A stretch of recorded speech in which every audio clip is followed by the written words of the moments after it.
জয় গুরু, জয় মা মনসা পদ্মা বিশ্বহরি। বলুন ভক্তগণ, কেমন আছেন? আশা করি মা মনসার কৃপায়, আমার রাধা গোবিন্দের কৃপায় সকলেই ভালো আছেন। আমিও আপনাদের অনেক অনেক আশীর্বাদ ভালোবাসায় খুব ভালো আছি।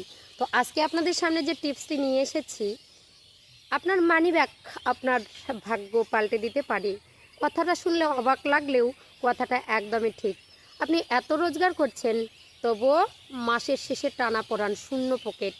এত টাকা আনছেন, জলের মতো টাকা হিড়হিড় করে চলে যাচ্ছে। আপনার অর্থ কিছুতেই দাঁড়াচ্ছে না। আপনার বাড়িতে অসুখ বিসুখ ইত্যাদি সর্বক্ষেত্রে এত টাকা কামাই করেও আপনার বাড়িতে রাখতে পারছেন না। এবার আপনার একটা মানি ব্যাগ আপনার জীবনকে পরিবর্তন করতে পারে। মা লক্ষ্মীর কৃপা সবসময় আপনার উপরেই থাকবে।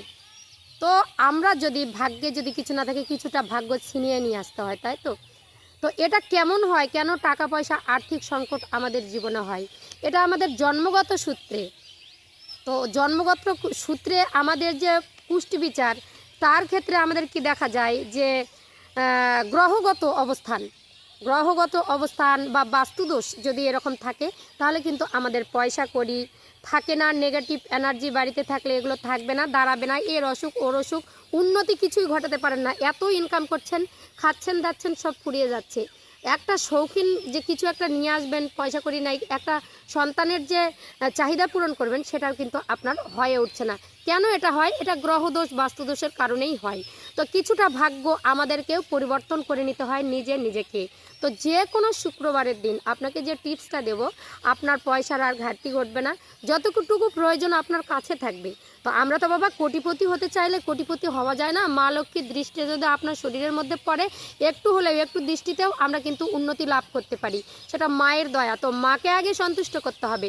যে কোনো শুক্রবারের দিন, আমরা শুনেছি শুধু বৃহস্পতিবারেই তো হচ্ছে মায়ের দিন, না, শুক্রবারের দিন, যে কোনো শুক্রবারের দিন সবুজ এলাচ কিনে নিতে হবে। কালারটা সবুজ, একদম ধপধপে না।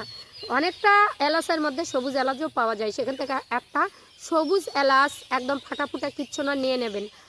আর কয়েকটা তেজপাতা বা একটা তেজপাতা হলেও হবে, সুন্দর একদম পরিষ্কার পরিপাটি, কোনো যেন ফুটা ছিদ্র কিছু না থাকে। যেটা কি করবেন, একটু ভালো করে ধুয়ে নেবেন, তারপরে গঙ্গা জল দিয়ে ধুয়ে নেবেন। ঠিক আছে। এবার এলাচ ও তেজপাতাটি কী করবেন, মা লক্ষ্মীর আসনে সামনে রাখবেন এবং পুজো দেবেন মা লক্ষ্মীকে। ফুল দুর্ব, বেলপাতা, ধান দুর্ব দিয়ে পুজো দেবেন, সিঁদুর দিয়ে। ওই এলাচটাতে, তেজপাতাতে এই যে অনামিকা দিয়ে ফোঁটা দেবেন সিঁদুরের, দিয়ে পুজো দেবেন। দিয়ে পুজো দেওয়া হয়ে গেলে সেখান থেকে উঠিয়ে নেবেন, এরকম হলুদ বস্ত্রতে বেঁধে নেবেন। বেঁধে নিয়ে আপনারা কি করবেন, ধূপ ধুনা দিয়ে সব কিছু করলেন, গঙ্গা জলে ধুয়ে নিলেন। কিন্তু আগে পুজো দেওয়ার আগে গঙ্গা জলে ধুয়েও নিতে হবে। তো পুজো দেওয়া হয়ে গেলে সেটাকে বেঁধে নিয়ে আপনার যেখানে টাকা রাখেন, পার্সের মধ্যে আপনারা রেখে দেবেন। এবার পার্সে যদি না রাখেন, যেখানে আপনার ডয়ার আছে টাকা রাখার, সেখানে আপনারা রাখতে পারেন। কিন্তু পার্সের মধ্যে আপনারা যেখানেই যাত্রা করবেন, ওই পার্সের মধ্যে যদি থাকে, তাহলে আপনার কোনো সময় পয়সার ঘাটতি থাকবে না। কোনো জায়গায় হঠাৎ পয়সার দরকার হলো, এমনি কারো কাছে চাইলে পাওয়া যায় না, কিন্তু সে মত দিয়ে দেবে, তোমাকে দেবে। সেই আর্থিক সংকটটা সেই সময় তুমি সেখান থেকে উদ্ধার হতে পারবে। ঠিক আছে। তো সেটা তোমাকে করতে হবে।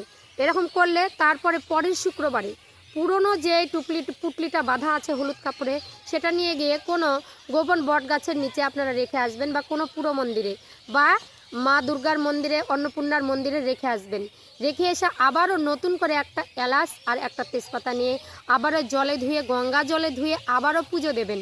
পুজো দিয়ে সেটাকে আবার হলুদ কাপড়ে বেঁধে আবার সেই পার্সের মধ্যে রাখবেন। 7 দিন নিয়ে যাচ্ছেন, নিয়ে যাওয়ার পরে আবার সেটাকে চেঞ্জ করতে হবে একইভাবে। এবার 3 বার চেঞ্জ করার পরে যেটা 3 বার নাম্বার, সেটা আপনার পার্সে থেকে যাবে। ঠিক আছে। পার্সে আপনার থেকে যাবে। তো আপনার যে এতদিন যত রকমের মানির অভাব, মানে আর্থিক সংকট ঘটেছিল, সেটা ধীরে ধীরে আপনার পূর্ণতা পাবে। আর বাড়িতে নেগেটিভ এনার্জি আসতে থাকবে। মা লক্ষ্মী কুবেরের যে দৃষ্টি, সেটা আপনার মধ্যে পড়বে। ঠিক আছে। আপনার আর্থিক যোগ দেখা দেবে। আপনার কাজ যদি থেমে থাকে, কাজটা চালু হয়ে যাবে। এরকম নানানে আছে। আবার এমন এমন লোক আছে যে তাদের কাজের কোনো বেতন বাড়ে না, তাদের যে প্রমোশন হয় না, শুধু ইমোশন হয়ে যায়। যদি এইসব করতে পারেন, তাহলে আপনার কিন্তু প্রমোশন হবে। হ্যাঁ, প্রমোশন হবে। তো মানি ব্যাগে রাখুন, আর এইভাবে আপনারা চলবেন, দেখবেন আপনার সমস্ত আর্থিক সংকট কেটে গেছে। আর আর্থিক সংকট কেটে গেলে অবশ্যই জয় মা লক্ষ্মী, জয় বাবা কুবের দেব এই কথাটা লিখে আমাকে একটু কমেন্ট করবেন আর ভিডিওটা বেশি বেশি শেয়ার করবেন। সকলে যেন উপকৃত হয়, সবাই যেন ভালো থাকেন, সুস্থ থাকেন, আর্থিক সংকটের হাত থেকে যেন রক্ষা করতে পারেন। কারণ এই পেটের জন্য বাবা আমাদেরকে সবখানে চলে যেতে হচ্ছে, কত মাতার সন্তান হারাচ্ছে, বিদেশ চলে যেতে হচ্ছে। সেই সংকটের হাত থেকে যদি মা লক্ষ্মীর কৃপা পড়ে তাহলে অবশ্যই আপনাদের সংসার বাঁচতে পারে, আরও বাঁচতে পারে আপনার পাশের বাড়ির ব্যক্তিটা। তাই শেয়ার আর কমেন্ট করে চ্যানেলটি সাবস্ক্রাইব করে পাশে থাকবেন। প্রেম সে বলো, যা রাধে রাধে।